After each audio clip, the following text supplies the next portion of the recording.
दे बाजों ज़हर है आती, कादा जीना मेरा,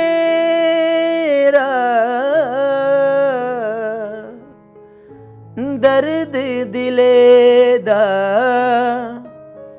हुंदा जावे, दूना तीना मेरा। सहरा दिल दे अंदर रुगन लग पे ने, अखां विच समंदर रुगन लग पे ने, ते खबरे किने वैर दी वाही कीती ये, धरती विचों खंजर रुगन लग पे ने।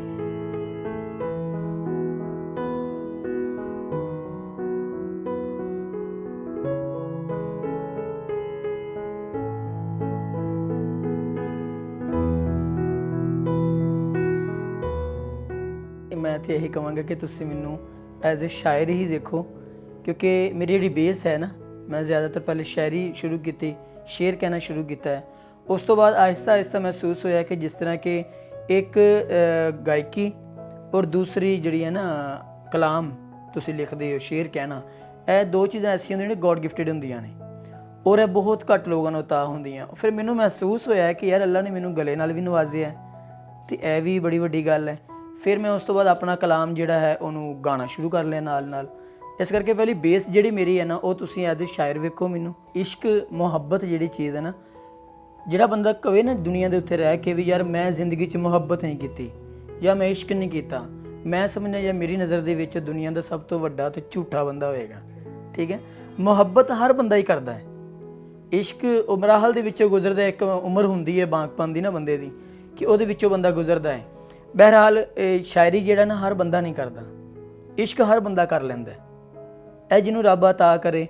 ठीक है, दूसरी जिहड़ी गल हैगी है मुहब्बत ते इश्क दी सट तो बाद यह साडा एक ना अजीब जिहा मौजू बन गया है कि जे कोई बंदा सुर दे विच लैऽ च सोध च गान लग गया तो कहणगे यार इहनूं कोई इश्क दी सट वजी है, बड़ा दर्द च गा रहा है।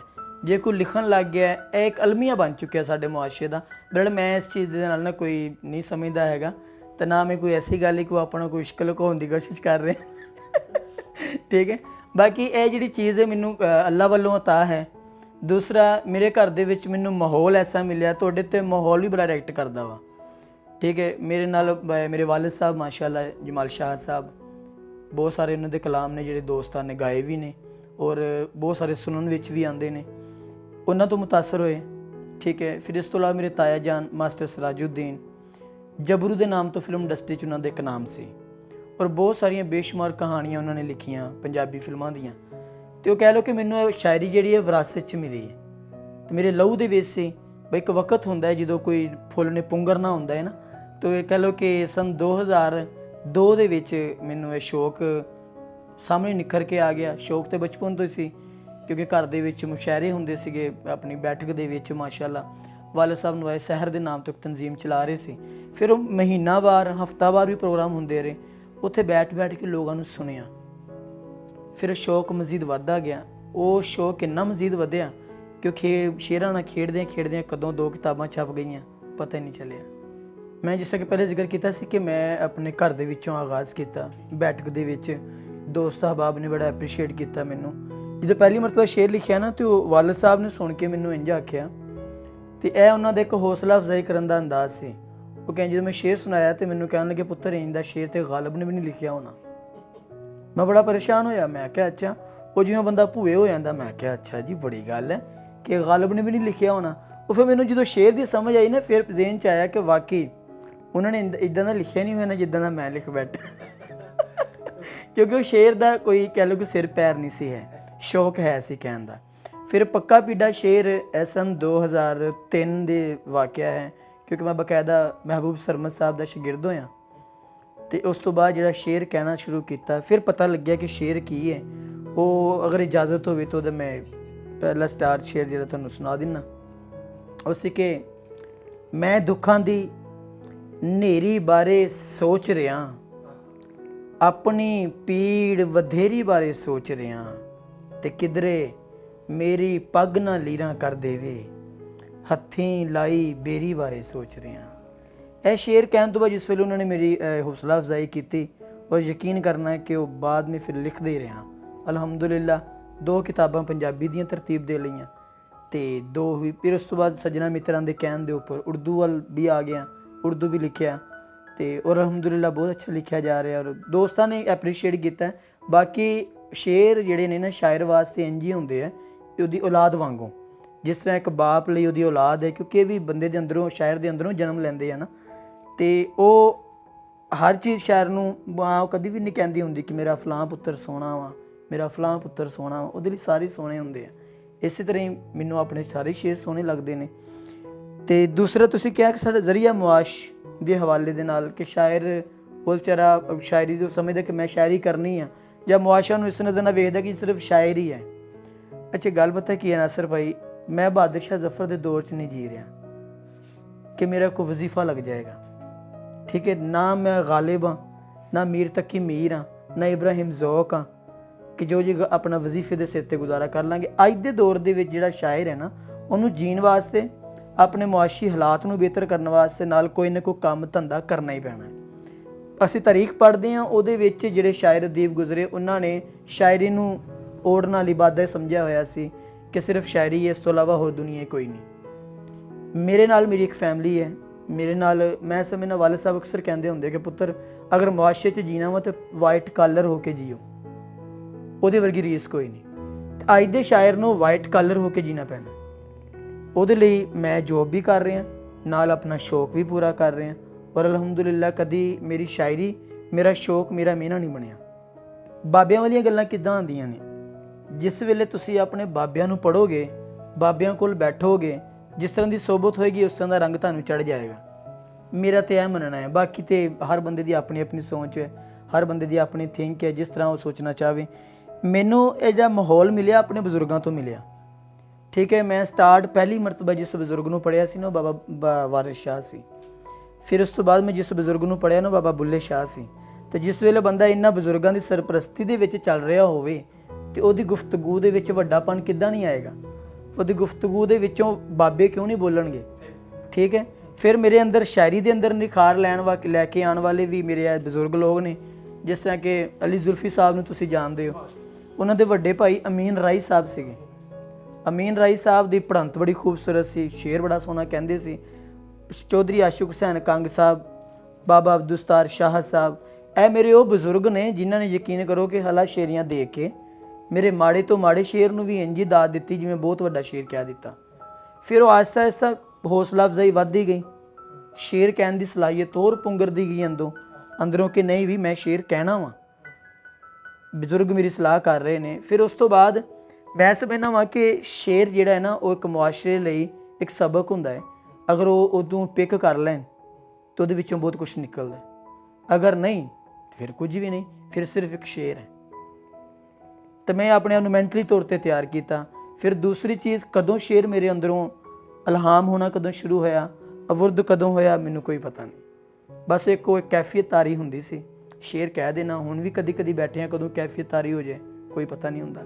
ਪਹਿਲੀ ਮਰਤਬਾ ਨਾ ਮੈਂ ਜਿਸ ਵੇਲੇ ਉਜ਼ਾਨ ਦੇ ਹਵਾਲੇ ਨਾਲ ਗੁਫ਼ਤਗੂ ਕੀਤੀ ਵਾਲਿਦ ਸਾਹਿਬ ਦੇ ਨਾਲ, ਤੇ ਵਾਲਿਦ ਸਾਹਿਬ ਨੇ ਕਿਹਾ ਪੁੱਤਰ ਇਹਦਾ ਰਿਦਮ ਇਨਸਾਨ ਦੇ ਅੰਦਰ ਹੀ ਮੌਜੂਦ ਹੁੰਦਾ ਹੈ, ਇਹਨੂੰ ਸਿੱਖਣ ਦੀ ਜ਼ਰੂਰਤ ਨਹੀਂ ਪੈਂਦੀ। ਕਿਉਂਕਿ ਜਿਸ ਵੇਲੇ ਇੱਕ ਸ਼ੇਰ ਅਲਫਾਜ਼ ਆਪਣੀ ਆਪਣੀ ਥਾਂ 'ਤੇ ਜੁੜ ਕੇ ਤੁਹਾਡੇ ਸਾਹਮਣੇ ਆ ਗਏ ਆ ਤੇ ਇਹਦੇ ਵਿੱਚ ਫਿਰ ਕਾਟ ਵੱਟ ਦੀ ਤਾਂ ਜ਼ਰੂਰਤ ਹੀ ਕੋਈ ਨਹੀਂ। ਉਜ਼ਾਨ ਦੇ ਪਿੱਛੇ ਪੈ ਗਏ ਤੁਸੀਂ, ਆਪਣੇ ਆਪ ਨੂੰ ਵਕਤ 'ਚ ਪਾਉਣ ਵਾਲੀ ਗੱਲ ਹੈ, ਫਾਇਦਾ ਹੀ ਕੋਈ ਨਹੀਂ ਹੈਗਾ। ਪਰ ਫਿਰ ਵੀ ਬਾਕਾਇਦਾ ਮੈਂ ਆਪਣੇ ਉਸਤਾਦ ਮੁਹਤਰਮ ਮਹਿਬੂਬ ਸਰਮਦ ਸਾਹਿਬ ਕੋਲੋਂ ਸਿੱਖੀ ਉਜ਼ਾਨ ਦੇ ਹਵਾਲੇ ਨਾਲ, ਵਾਲਿਦ ਸਾਹਿਬ ਕੋਲੋਂ ਇਸਲਾਹ ਲਈ।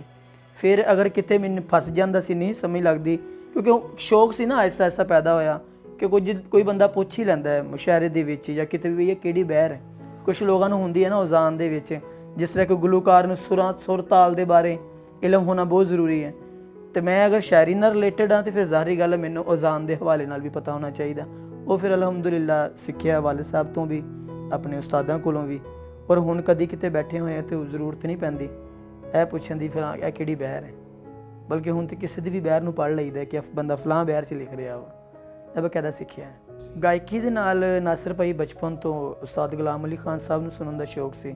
ਜਿਸ ਦੌਰ ਦੇ ਵਿੱਚ ਨੌਜਵਾਨ ਲੜਕੇ ਕੁੜੀਆਂ ਮੁੰਡੇ ਸਜਾਦ ਅਲੀ ਦਾ ਗੀਤ ਸੁਣ ਰਹੇ ਹੁੰਦੇ ਸੀ ਨਾ, ਤੇਰੇ ਔਰ ਮੇਰੇ ਘਰ ਕੇ ਵਿੱਚ ਮੇਂ ਹਿਲਾਰੀ ਅੱਡਾ ਲਾਰੀ ਅੱਡਾ।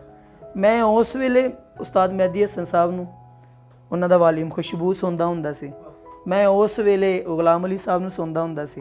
ਮੈਂ ਉਸ ਵੇਲੇ ਮੈਡਮ ਨੂਰ ਜਹਾਂ ਨੂੰ ਸੁਣਦਾ ਹੁੰਦਾ ਸੀ। ਆਪਣੇ ਆਪਣੇ ਸ਼ੌਕ ਦੀ ਗੱਲ ਹੈ। ਅਤੇ ਉਹ ਬਸ ਉਹ ਐਸਾ ਉਹਨਾਂ ਨੂੰ ਗੁਣਗੁਣਾਉਣਾ ਸ਼ੁਰੂ ਕੀਤਾ ਸੁਣ ਕੇ।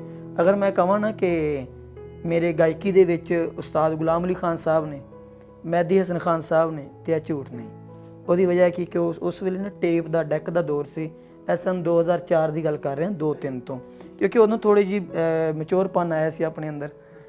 ਅਤੇ ਗੁਲਾਮ ਅਲੀ ਸਾਹਿਬ ਨੂੰ ਸੁਣਨਾ, ਟੇਪ ਲੱਗੀ ਹੋਈ ਹੈ, ਅਤੇ ਨਾਲ ਨਾਲ ਗੁਣਗੁਣਾਉਣਾ ਔਰ ਸਟਾਰਟ ਮੁਸ਼ਾਇਰਿਆਂ ਦੇ ਵਿੱਚ ਦੋਸਤਾਂ ਵਿੱਚ ਬੈਠ ਕੇ ਜਿਹੜਾ ਮੇਰਾ ਆਗਾਜ਼ ਸੀ ਨਾ, ਅਤੇ ਉਮਰ ਹਯਾਤ ਕੈਫੀ ਸਾਹਿਬ, ਆਸ਼ਿਕ ਅਲੀ ਫੈਸਲ ਸਾਹਿਬ, ਇਹ ਉਹ ਸੱਜਣ ਮਿੱਤਰ ਨੇ ਜਿਨ੍ਹਾਂ ਨੇ ਬਹਿ ਕੇ ਨਾ ਸਾਹਿਬ ਨੂੰ ਯਾਰ ਫਲਾਂ ਗਜ਼ਲ ਸੁਣਾ। ਅਤੇ ਫਿਰ ਮੇਰੀਆਂ ਸਟਾਰਟ ਦੀਆਂ ਜਿਹੜੀਆਂ ਗਜ਼ਲਾਂ ਨੇ ਪੰਜਾਬੀ ਦੀਆਂ, ਉਹ ਜਾਂ ਤਾਂ ਗੁਲਾਮ ਅਲੀ ਸਾਹਿਬ ਦੀ ਗਜ਼ਲ ਦੀ ਟਿਊਨ 'ਚ ਨੇ ਜਾਂ ਫਿਰ ਮਹਿਦੀ ਹਸਨ ਖਾਨ ਸਾਹਿਬ ਦੀ ਟਿਊਨ 'ਚ ਨੇ, ਕਿਉਂਕਿ ਉਹ ਰਿਦਮ, ਜਿਸ ਤਰ੍ਹਾਂ ਮੈਂ ਤੁਹਾਨੂੰ ਪਹਿਲੇ ਦੱਸਿਆ ਕਿ ਰਿਦਮ ਬੰਦੇ ਦੇ ਅੰਦਰ ਮੌਜੂਦ ਹੁੰਦਾ ਹੈ। ਉਹਨਾਂ ਨੂੰ ਗੁਣਗੁਣਾਉਂਦਿਆਂ ਕਦੋਂ ਪੰਜਾਬੀ ਗਜ਼ਲ ਕਹਿ ਦੇਣੀ। ਪਰ ਮੈਨੂੰ ਅਕਸਰ ਇਹਨਾਂ ਨੇ ਕਹਿਣਾ ਕਿ ਯਾਰ ਬੜੀ ਗੱਲ ਹੈ, ਇਹ ਗੁਲਾਮ ਅਲੀ ਖਾਨ ਸਾਹਿਬ ਦੀ ਉਰਦੂ ਗਜ਼ਲ ਜਿਹੜੀ ਉਹਨਾਂ ਨੇ ਗਾਈ ਹੈ, ਉਹਦੀ ਟਿਊਨ ਦੇ ਵਿੱਚ ਤੂੰ ਪੰਜਾਬੀ ਲਿਖ ਲਈ ਹੈ। ਅਤੇ ਉੱਥੋਂ ਮੈਨੂੰ ਇਸ ਤਰ੍ਹਾਂ ਸ਼ੌਕ ਪੈਦਾ ਹੋਇਆ। ਉਸ ਗੁਲਾਮ ਅਲੀ ਖਾਨ ਸਾਹਿਬ ਦੀ ਗੱਲ ਹੋ ਰਹੀ ਸੀ। ਉਹਨਾਂ ਦੀ ਗਜ਼ਲ ਹੈ ਚਮਕਤੇ ਚਾਂਦ ਕੋ ਟੂਟਾ ਹੁਆ ਤਾਰਾ ਬਣਾ ਡਾਲਾ। ਉਹਦੇ ਉਸ ਟਿਊਨ ਦੇ ਵਿੱਚ ਮੈਂ ਪੰਜਾਬੀ ਗਜ਼ਲ ਲਿਖੀ ਸੀ ਕਿ ਪਤਾ ਨਹੀਂ ਜ਼ੁਲਮ ਕਿਹੜੇ ਦੀ ਸਜ਼ਾ ਲੱਭੀ ਕੀ ਕਰੀਏ, ਪਤਾ ਨਹੀਂ ਜ਼ੁਲਮ ਕਿਹੜੇ ਦੀ ਸਜ਼ਾ ਲੱਭੀ ਕੀ ਕਰੀਏ, ਵਫਾ ਦੀ ਆਸ ਤੇ ਇੱਥੇ ਜਫਾ ਲੱਭੀ ਕੀ ਕਰੀਏ, ਪਤਾ ਨਹੀਂ ਜ਼ੁਲਮ ਕਿਹੜੇ ਦੀ ਸਜ਼ਾ ਲੱਭੀ ਕੀ ਕਰੀਏ, ਕਿਸੇ ਤੇ ਦੋਸ਼ ਕਾਹਦਾ ਏ, ਕਿਸੇ ਨੂੰ ਕੀ ਗਿਲਾ ਦੇਣਾ, ਕਿਸੇ ਤੇ ਦੋਸ਼ ਕਾਹਦਾ ਏ, ਕਿਸੇ ਨੂੰ ਕੀ ਗਿਲਾ ਦੇਣਾ, ਕਿਸੇ ਤੇ ਦੋਸ਼ ਕਾਹਦਾ ਏ, ਕਿਸੇ ਨੂੰ ਕੀ ਗਿਲਾ ਦੇਣਾ, ਹਯਾਤੀ ਬੇਮਜ਼ਾ ਬਨ ਕੇ ਸਦਾ ਲੱਭੀ ਕੀ ਕਰੀਏ, ਹਯਾਤੀ ਬੇਮਜ਼ਾ ਬਨ ਕੇ ਸਦਾ ਲੱਭੀ ਕੀ ਕਰੀਏ, ਪਤਾ ਨਹੀਂ ਜ਼ੁਲਮ ਕਿਹੜੇ ਦੀ ਸਜ਼ਾ ਲੱਭੀ ਕੀ ਕਰੀਏ, ਪਤਾ ਨਹੀਂ ਜ਼ੁਲਮ ਕਿਹੜੇ ਦੀ ਸਜ਼ਾ ਲੱਭੀ ਕੀ ਕਰੀਏ। ਜ਼ਮਾਨੇ ਦੀ ਜਿੱਦਤ ਨਾਲ ਕਿਉਂ ਨਹੀਂ ਚੱਲੇ? ਤੁਹਾਡਾ ਬਿਲਕੁਲ ਸਵਾਲ ਠੀਕ ਹੈ। ਅਸਲ ਦੇ ਵਿੱਚ ਨਾ ਨਾਸਰ ਭਾਈ ਗੱਲ ਇਸ ਤਰ੍ਹਾਂ ਹੈ ਕਿ ਮੈਂ ਜਿਸ ਤਰ੍ਹਾਂ ਕਿ ਤੁਹਾਨੂੰ ਪਹਿਲੇ ਦੱਸਿਆ ਕਿ ਮੇਰੀ ਬੇਸ ਜਿਹੜੀ ਹੈ ਨਾ, ਉਹ ਮੇਰੀ ਲੇਖਕ ਹੀ ਹੈ। ਲਿਖਣਾ ਹੀ ਮੇਰੇ ਲਈ ਜਿਹੜਾ ਸਭ ਤੋਂ ਜ਼ਿਆਦਾ ਅਹਿਮੀਅਤ ਰੱਖਦਾ ਹੈ। ਬਜ਼ੁਰਗ ਵੀ ਮੇਰੇ ਵੱਡੇ ਲਿਖ ਰਹੇ ਨੇ, ਗਾਇਕੀ ਦਾ ਵੀ ਸ਼ੌਕ ਹੈ, ਪਰ ਬਾਕਾਇਦਾ ਮੈਂ ਅੱਜ ਤੱਕ ਕਿਸੇ ਦਾ ਸ਼ਾਗਿਰਦ ਨਹੀਂ ਹੋਇਆ। ਠੀਕ ਹੈ। ਦੂਸਰੀ ਚੀਜ਼, ਅੱਜ ਦੇ ਦੌਰ ਦੇ, ਜਿਸ ਤਰ੍ਹਾਂ ਮੈਂ ਪਹਿਲੇ ਗੱਲ ਕਰਕੇ ਹਟਿਆ ਸੀ ਕਿ ਅੱਜ ਦੇ ਸ਼ਾਇਰ ਜਿਹੜਾ ਹੈ ਨਾ, ਜਾਂ ਕੋਈ ਅੱਜ ਦਾ ਮੌਸੀਕਾਰ ਜਾਂ ਗੁਲੂਕਾਰ ਹੈ, ਉਹ ਵਿਚਾਰੇ ਲਈ ਹੋਰ ਬੜੀਆਂ ਉਲਝਣਾਂ ਨੇ, ਉਹਦੀਆਂ ਹੋਰ ਬੜੀਆਂ ਜ਼ਰੂਰਤਾਂ ਨੇ। ਉਸ ਜ਼ਮਾਨੇ ਦੇ ਨਾਲ ਤੇ ਨਾ ਤਾਂ ਚੱਲੇ ਨਾ, ਅਗਰ ਵਿਚਾਰੇ ਕੋਲ ਕੋਈ ਸਪੋਰਟ ਹੋਵੇ ਜਾਂ ਉਸ ਤਰੀਕੇ ਨਾਲ ਕੋਈ ਬੰਦਾ ਸਪੋਰਟ ਕਰ ਰਿਹਾ ਹੋਵੇ। ਮੈਂ ਜਿਸ ਤਰ੍ਹਾਂ ਤੁਹਾਨੂੰ ਪਹਿਲੇ ਦੱਸਿਆ ਕਿ ਮੈਂ ਇਹ ਦੋ ਚੀਜ਼ਾਂ ਵੀ ਕਰ ਰਿਹਾ। ਮੈਨੂੰ ਸ਼ੌਕ ਵੀ ਹੈ, ਗਾਇਕੀ ਦਾ ਵੀ ਹੈ, ਆਵਾਜ਼ ਵੀ ਅੱਲਾ ਦਾ ਸ਼ੁਕਰ ਹੈ, ਫਿਰ ਉਸ ਤੋਂ ਬਾਅਦ ਲਿਖਣ ਦਾ ਵੀ ਹੈ। ਮੈਂ ਇਸ ਸ਼ੌਕ ਨੂੰ ਆਪਣੇ ਸ਼ੌਕ ਤੱਕ ਰੱਖਿਆ। ਮੈਂ ਕਿਤੇ ਇੰਝ ਨਾ ਹੋਵੇ ਕਿ ਮੈਂ ਆਪਣੀਆਂ ਜ਼ਰੂਰਤਾਂ ਦੇ ਪਿੱਛੇ ਇੰਨਾ ਕੁ ਭੱਜ ਜਾਵਾਂ ਕਿ ਮੇਰਾ ਸ਼ੌਕ ਵੀ ਮਰ ਜਾਵੇ। ਸ਼ੌਕ ਨੂੰ ਵੀ ਨਾਲ ਲੈ ਕੇ ਤੁਰ ਰਹੇ ਹਾਂ, ਆਪਣੀਆਂ ਜ਼ਰੂਰਤਾਂ ਵੀ ਪੂਰੀਆਂ ਕਰ ਰਹੇ ਹਾਂ। ਉਹਦੀ ਵਜ੍ਹਾ ਕੀ ਕਿ ਸਾਡੇ ਕਿੰਨਾ ਅਲਮੀਆ ਬਣ ਗਿਆ ਹੈ ਕਿ ਮਰਨ ਤੋਂ ਬਾਅਦ ਕਬਰਾਂ ਉੱਤੇ ਫੁੱਲ ਪਾ ਕੇ ਅਸੀਂ ਬੱਤੀਆਂ ਬਾਲ ਦਿੰਦੇ ਹਾਂ, ਮੋਮਬੱਤੀਆਂ ਯਾਦ ਦੇ ਵਿੱਚ, ਜੀਂਦਿਆਂ ਜੀ ਨਹੀਂ ਪੁੱਛਦੇ। ਠੀਕ ਹੈ, ਇਹ ਬਹੁਤ ਸਾਰੇ ਫਨਕਾਰਾਂ ਨਾਲ ਗੁਜ਼ਰਿਆ, ਪਰ ਮੈਂ ਉਹਨਾਂ ਤੋਂ ਨਸੀਹਤ ਫੜ ਕੇ ਨਾ ਕਿ ਨਹੀਂ ਯਾਰ, ਆਪਣੀ ਅਗਰ ਲਾਈਫ ਜੀਣੀ ਹੈ ਅੱਛੇ ਤਰੀਕੇ ਦੇ ਨਾਲ, ਇਸ ਤਰ੍ਹਾਂ ਚੱਲੋ।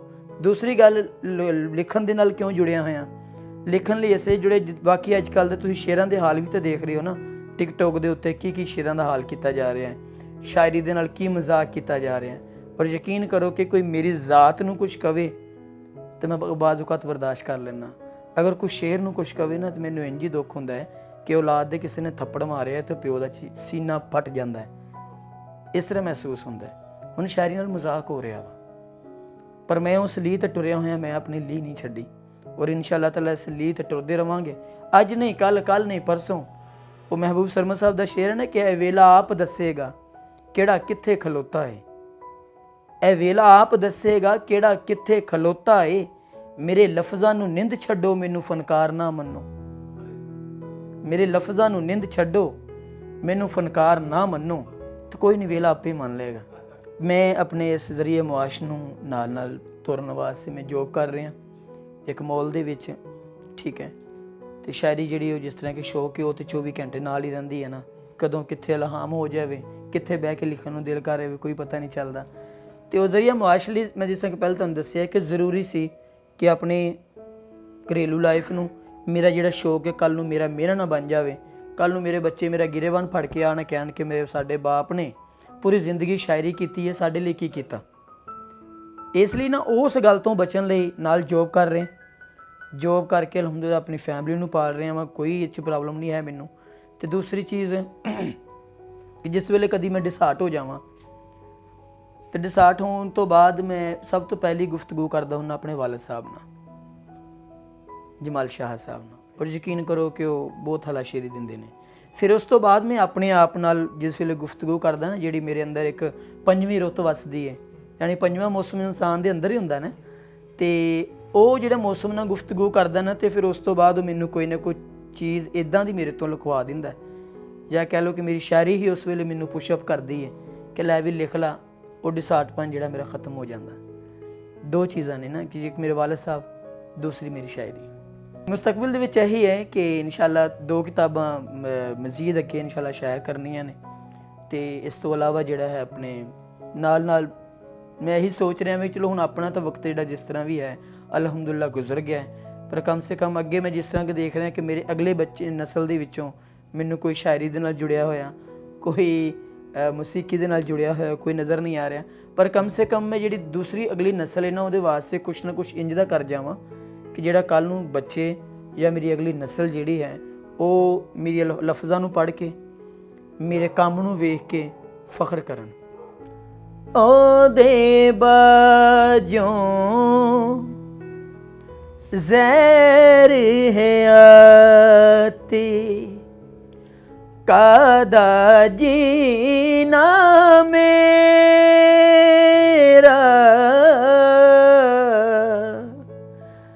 ਦਰਦ ਦਿਲੇ ਦਾ ਹੁੰਦਾ ਜਾਵੇ, ਦੂਣਾ ਤੀਨਾ ਮੇਰਾ, ਦਿਲ ਦੇ ਅੰਦਰ ਲੱਥੀ ਜਾਵਨ, ਥਲ ਜੰਗਲ ਵੀਰਾਨੇ,